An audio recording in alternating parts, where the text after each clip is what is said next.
Gandang tanghali mga kalwas, mga kabedyo at ka-DIY. So ito, nag-deliver ako. Actually, nung isang linggo ko pa ito dineliver. Ang problema, wala pa pala silang, hindi pa ito nasisimentuhan. Hindi pa pala simentado. So nangyari, bumalik pa ako.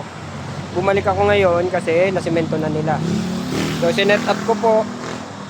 Sunday ko ito dinala dito. Sunday na uli. Isang linggo din siyang napatigil dito. Yan. 2-in-1 lang po ito. 2-in-1 lang. Soap and water lang. Yan. So tinesting na namin siya kanina. Mabilis na testing lang kasi may problema sa tubig niya. Napakahina pa. Hindi pa napakabagal. Grabe. Halos tulo lang.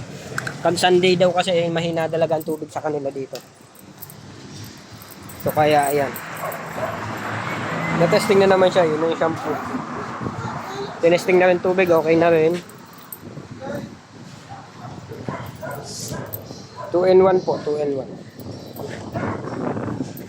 Gaya rin ng dati. May toggle switch. For backup. Okay na ito. Salamat. Yan lamang po mga kalos, mga kabendot, mga kadero. Salamat.